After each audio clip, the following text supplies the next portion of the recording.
Stitchy friends, it's Shari. Today I have a video sharing the new Homespun Holidays Beautiful Bells kit from POSHTA Design. So I created this fun wreath and I'm going to show you how I stitched up the bells. These are the dies that come in the kit and I just keep them on this sturdy magnetic sheet from Lawn Fawn.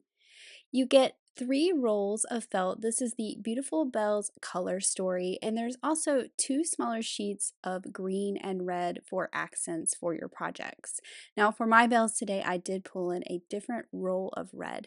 There are, of course, matching floss colors to go with the felt, a bag of cute little jingle bells in silver and gold, and of course, an embellishment little kit here with 4 sequins and 2 colors of beads.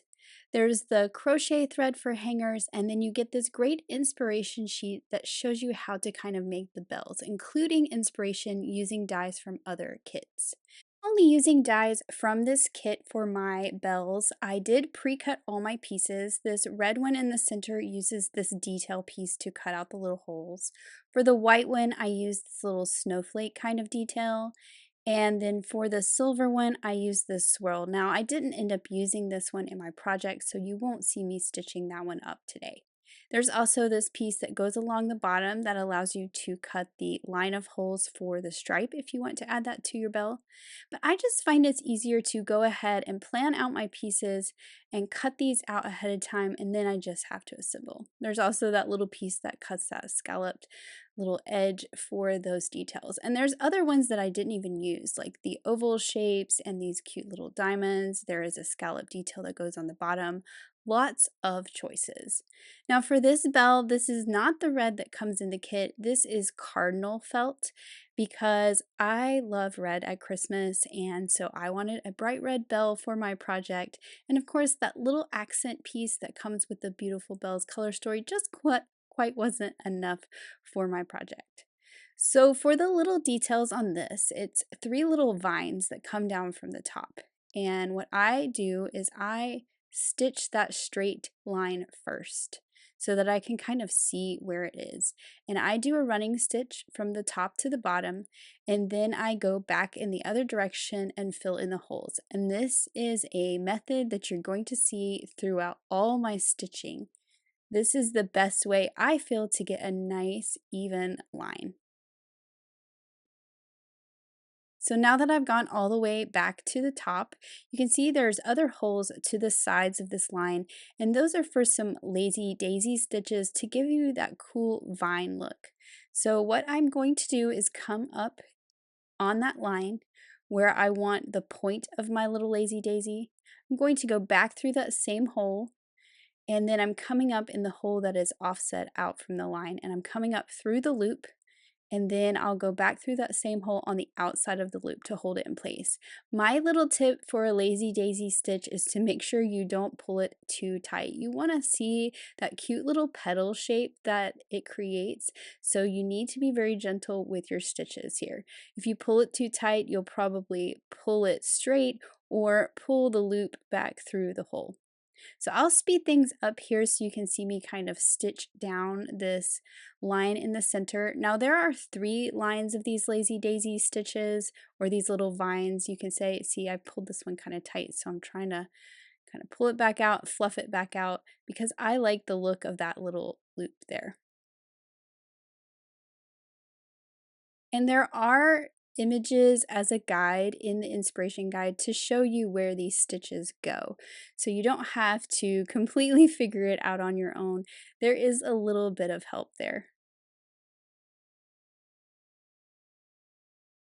So I'm just working my way down. I do find it easier to stitch my line first than try to do these stitches as I go, because I find that I can't see where I'm going quite as well, or I pull them too tight. I've tried it that way before to kind of be more efficient, and this is the best way I've found to kind of see what I'm doing. I always end up making a mistake if I don't kind of draw my line first, or I should say stitch my line first. And you can see as I go, I'm just trying to fluff up those daisies if I accidentally pull it too tight. Now when I get to the bottom, there are 3 together.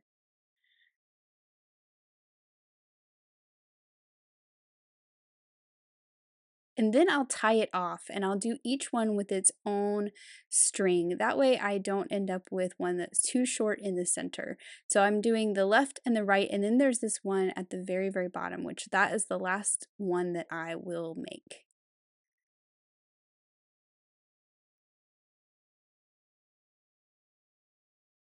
Look how pretty that is. I just think that this design is one of my favorites in this kit with those little vines that come down. And you don't even need any extra felt to do this. It's totally with the thread. So I've tied it off in a knot and I'll just trim it off, and there is my first line of that little vine. Of course, I need to do the other two. So the key to these is to always do all your decorating on the front of your bell first before you put your pieces together. So I'm doing these. I will add some beads. I will add that little stripe that goes at the bottom that's gold there. So you'll see me do that. You want to do all those things before you put your front and your back together. So of course I'm stitching this at super speed so you can see how it goes together. I really wish I could stitch this fast. Wouldn't that be so much fun? And then of course for this one I'm tying it off as well. So each one is its own string. And of course I actually split my threads into 3. So I use 3 strands of the 6 when I do all my stitching. Now for this little stripe at the bottom, I used the die that cut the holes in the base bell, and then of course there's the die that cuts the stripe, which makes it really easy to line it up perfectly because all you have to do is line up your little holes. And I will be using the coordinating floss for this gold felt so that it kind of disappears. Again, just as before, I'll do a running stitch all the way across. I'm just kind of holding that tail with my hand on the back until I get it started. Because it's in felt, it doesn't really go anywhere once you get it started. It kind of just clings back there, but I do always tie it off at the end. So I'm doing my running stitch all the way across, and sometimes I do like to leave this look on there, but on this case, I always like to stitch across and see if it ends up even. In this case, that last stitch was not a stitch, it was open, so I decided I needed to go back and fill in the whole line on this one. You could always use a contrasting color if you wanted something different, or I think some gold floss would be pretty, some gold metallic floss, which you will see me use on the white bell that I create. So now that I've stitched back all the way across, I can just tie this off at the end. I like to tie my 2 little tails together whenever possible, and I just do a double knot, and then I'll just trim those tails off. All of these little pieces that are left behind are going to be hidden inside the bell when we put the front and the back together. Now you can see there's those 2 little pieces there. Those are the tops of the bell. There's 2 different choices. There's one with a little scalloped edge. I decided to make all of mine exactly the same and make them all gold. We're going to have to stitch one on the front and the back to make it nice and consistent, but I'll do that when I put the 2 pieces together because I want those stitches to go all the way through all 4 pieces of felt. Now, of course, I said we need to add our embellishments first, so I've laid them out where I like them, and then I like to take a picture with my phone so I remember, because obviously I'm going to have to move all of these beads off in order to stitch them on. So I've got my little tray here that I will kind of put my little beads in. These are the green beads from the embellishment kit in the kit, and I am using just 1 strand of red floss. I like to use 1 strand for my beads, and I like to use a different needle to do my embellishments because you need to make sure you use a needle with a small enough head to go through those beads. And I'm sorry, I don't know exactly what size this needle is. I think it is a number 5 embroidery needle. It has a sharp point on it, which is different than the needle that I use to do my stitching. I use a tapestry needle for that because it doesn't have a sharp point because my holes are already made, and I honestly just don't want to stab myself while I'm stitching. So it's a needle like I use for cross stitch because the holes are already there. But for the beads, I use one with a smaller eye and a pointed tip, a nice sharp tip. Now I came up through my felt where I want my bead to go. So you're going to see me do the next one here. Again, I'm referring back to that photo that I took of my bead placement. I'll pick up the bead And then I'm going back sort of in the same hole. It's not exact, it's kind of offset just slightly, just so nothing pulls through, and that'll hold the bead in place. Adding beads and sequins adds some sparkle and some shimmer to these projects, and I'll be honest, sometimes it's something I forget to do until it's a little too late, and I look at my project and I think, "Oh, that would have been really great with a bead or a sequin in this spot." So I'm getting a little better about remembering to plan out those embellishments because you need to stitch those on before you put it together. So there are all my seed beads in place, and I'm just going to loop my thread up under some of those other threads and back through itself to tie it off on the back. Now to stuff these, what I like to do, because I don't like them too puffy, I like them a little more flat, but I want them to look puffy, I actually use quilt batting. And your dies are a great little resource to kind of trace. This one's perfect because it's open on the inside, so I traced it with a pin on my quilt batting, and then I'm just cutting it out. Now I'm just going to use one layer. You can see that's really easy to kind of tuck in the center, and then you can start making your sandwich of your two bells. If you want it puffier, you can just add multiple layers. Now I'm adding 2 dots of glue here to just hold these pieces into place. This is kind of me showing you different methods for holding things in place. You don't want a lot of glue. You can also use your clover clips. So I'm just going to use these to kind of hold my bell together while I get my stitches started at the top. You don't have to do both of these methods. You could do either one, whichever works for you. The clips are probably easier because they're not so messy, because you want to make sure you don't use too much glue if you use the glue. Now here is where we're going to stitch our topper onto our bell. Now when we stitch two pieces together, we want to make sure we start in between those two pieces. And as I get this started here, I'm stitching through 4 things, so I'm trying to just hold it in place and feed it through those holes. This is why I like to poke my holes out before I get started, because I can kind of see where I'm doing a little bit better, and that's just a personal preference. You don't have to do that if you feel comfortable stitching through if those little felt holes aren't all poked out. So I went around that square, and now I'm going back the other direction so that all the stitches are filled in. And then when I get to the end, I'm going to thread this through between the 2 bells where I started and then tie a knot. And when I do that, the knot is going to get hidden between the 2 pieces. And since I haven't stitched my bell together yet, I can just trim off the ends and tuck them inside. Now this is where you might want to add your hanger before you stitch things together. I wasn't sure if I wanted to use white string yet, or like a natural string or a ribbon. I wasn't too sure, but I knew with this kind of shape, I could probably thread it through the top of the bell once I was done, once I figured out what I wanted to do. So you can add your hanger if you know what you want to do ahead of time. I also like using ribbons, and you can kind of stitch those in. But if you're like me and you're indecisive, in this case, we'll be adding the hanger later. Now for the stitching of the 2 bells together, again, I started between the 2 large bells, so that string that you see sticking out there is coming out in between the 2 red pieces.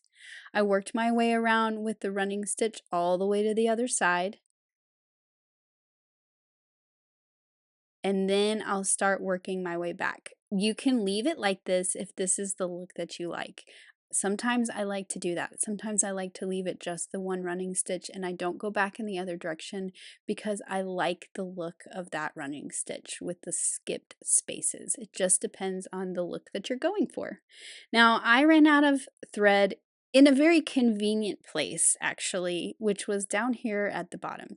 So I decided to leave it hanging in the center of the bottom. You can see I'm pulling one out here to make sure it's in the center. I decided this was a perfect place to leave this hanging because I can add one of these fun little jingle bells. But I'm not going to do that just yet. I'm going to start my next thread. Again, the thread that's hanging is coming out from in between the 2 red pieces, and then the new one I'm starting, I'm doing the same thing. It's coming out from in between the pieces. It's not coming out on the front or the back, so it's going to get hidden. And then I'll just keep stitching the rest of the way around till I get back to the top, come out in between the 2 red bells and tie my knot. that knot gets hidden between those two layers because of that. And then to hide the tails, I thread it back through and then out through the felt. So you'll see I'll thread it back through, just coming out in that solid felt, and just trim it off, and then those tails get hidden inside. Now, since I have these two tails in the center here, I'm going to thread them both through my needle. So I've got all 6 strands through my needle. I'm going to thread it through my bell, and then I'm going to work it up under those stitches and back through. And I actually went back through the bell and did that one more time, although this is actually pretty secure. So let me go back through the bell. This is me just trying to figure out kind of how I wanted to attach this. Back through the bell and then back through the stitches. And then I will tie this in a knot,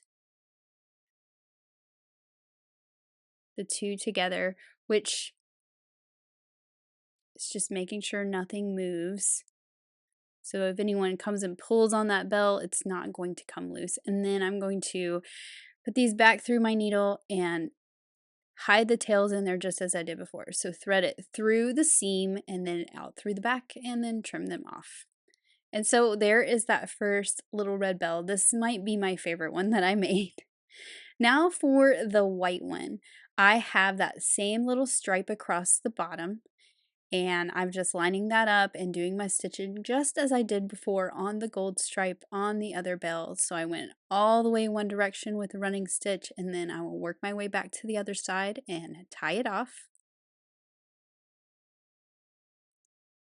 And then I'll trim those tails off, which will get hidden in between my 2 layers of my bell.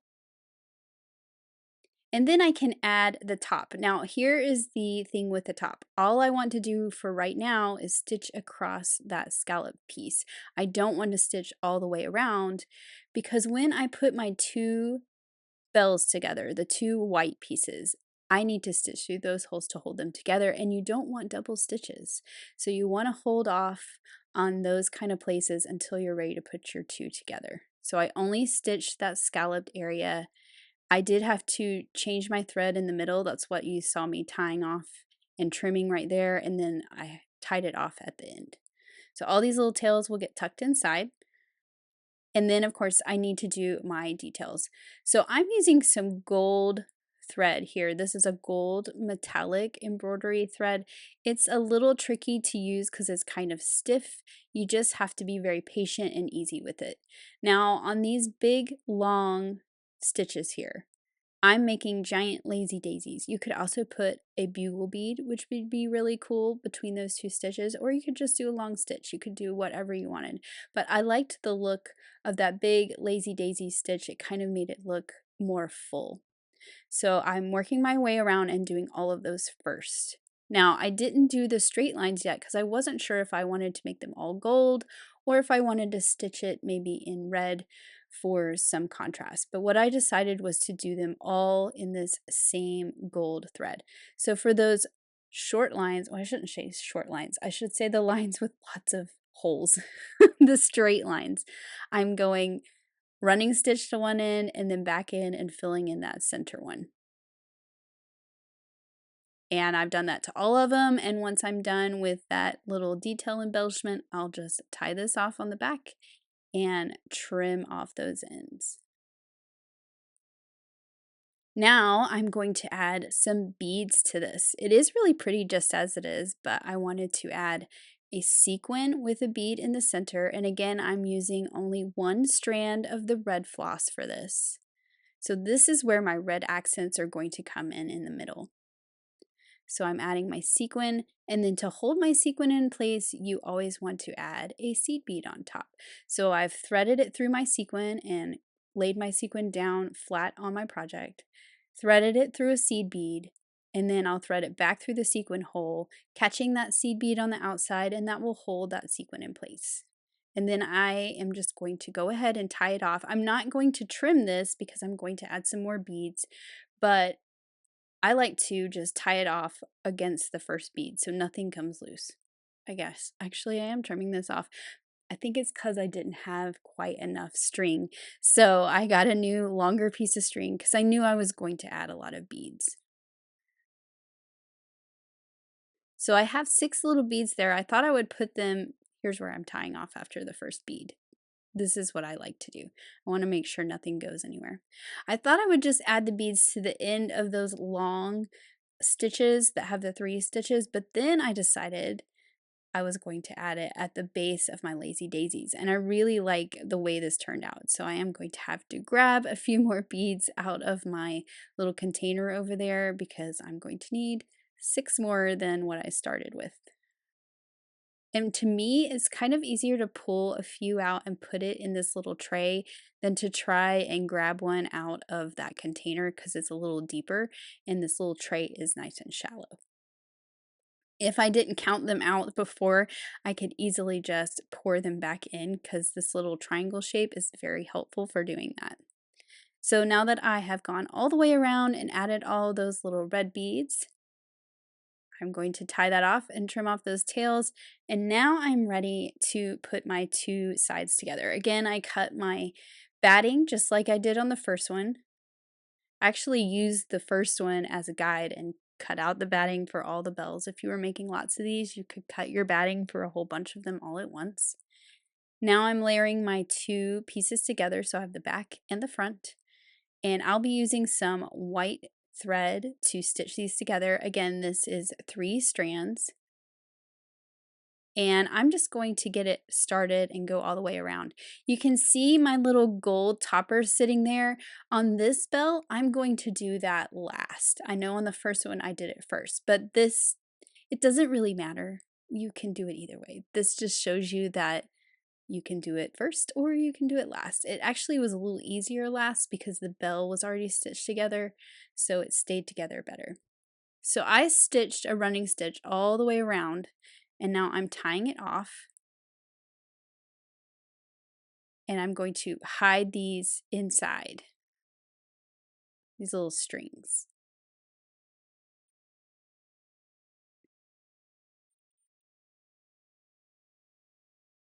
And then I'm going to get another one and go back the other direction. I just did this because it was getting pretty short and I knew I wasn't going to get very far.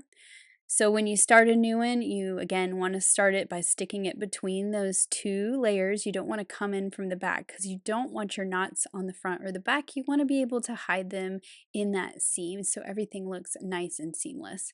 Then I'm going back the other direction, coming out in between the 2 white pieces, and then I'll tie this one off as well. So you can see how it's kind of going in between those 2 pieces when that topper piece kind of opens up like that. And on this one, I didn't leave my strings at the bottom, so I'm just going to go ahead and add my bell now. So I can easily just kind of thread it through over top of those stitches between the 2 layers. So I go between the layers, over the stitches, back out between the layers, and then through my bell. And I did that twice, tying it in a knot. And then I'll just thread those strings or those threads back through my needle and then thread them back through the back of the bell. This is the easiest way to hide these threads, really. So now I'm ready to add that final little detail piece at the top. You can see I'm going between the 2 white layers so I can hide my thread in there. In this case, I'm actually having to stitch through 5 layers because I have the 2 white bells, the 2 gold toppers, and then I also have that red piece that's layered on there where the scalloped detail is. Hopefully you understand what I was talking about earlier about not stitching around that entire scallop detail. You can see where I did the white stitching that filled that part in, so it all got stitched together eventually. I went around this little gold square and then I'm going back in the other direction, and then I will tie it off to where it is hidden down inside, and then of course hide those tails. So I'm just threading it through the top, poking it out the back of the bell, and then I just trim that off. So here are the 3 bells that I made. I know I skipped over the silver one in the center. I thought I was going to use that on my project. Turns out the little wreath that I made was only a 10-inch wreath and 3 bells just didn't really fit. I did feel like these needed some more embellishment though, so I'm taking that same gold floss, I doubled it up and I tied it in a bow, and I want to put that right at the base of that gold topper. Now you could sew that on, I suppose, but it's just easy to put a tiny dot of glue and stick that down. And just let it set there, that glue will dry. I did hold this one on the silver bell in place with my reverse tweezers while it dried, and then I'm just trimming off the tails. But I think that that little addition of that gold floss really added some fun to these. So I only end up using the red bell and the white bell. And now that that's kind of dried in there, I am going to put my hangers in. So I'm just using some white yarn. It's pretty much the same as the crochet thread that comes in the kit for the hanger. I just wasn't sure how much I needed, so I felt like I could just cut a big long piece of the white yarn that I have off. And so I threaded it through underneath the gold hanger part, or the gold topper part, I should say. And now I'm going to tie the two strings into a knot right above the bell. This is a little bit different. I don't think if you were making an ornament that you would do this. I just wanted to make sure that these hung nice and straight. And I'm going to actually be stitching the two together so that they hang as one. And I didn't want too many strings kind of coming up from the top. So this kind of put them together and made them more like a single string, even though it's like a double strand versus just two individual strings hanging. So now I have my two bells with their hangers, and I'm going to pull out my little grapevine wreath. This is a 10-inch grapevine wreath. I wanted these to hang in the center. You can see there that this is why 3 bells wouldn't work, but if you were doing a bigger wreath, you could probably add more bells. For these, I wanted them to kind of hang like this, side to side versus straight down. So what I decided to do was I was going to stitch them together so they acted as one. So I put that little clip there to hold them in the position where I wanted them. Now I'm pulling their hanger strings together and tying them in a knot again so it kind of hangs as one. This knot will be kind of at the top and hidden behind the wreath, so you'll just see the two strings coming down. And then while that clover clip is holding those in place, I'm just going to kind of whip stitch these together on the back. Just You're not gonna see this. I'm making sure I don't, go through the bell that's on the front, obviously, just checking that. This is just to hold them in place. You could also glue them if you wanted to, but you can see that the two parts that are touching is not very much, so I just wanted to make sure it was nice and clean and stable. So I went up, actually, I guess it's not a whip stitch, it's a running stitch one direction, and then I went back down, and then I'll tie it off. Whip stitch is how I fix my dog's toys that she destroys. But I always go back to the beginning so I can tie off my two tails. So I have my two bells stitched together, and now I'm going to tie them to my wreath. So I'm using my tweezers to help thread all those strings through the wreath versus wrapping it all the way around. I don't want to see those bright white strings on the front. So I threaded it through some of the grapevine pieces on the back. So you can see they just kind of go up into the wreath and disappear.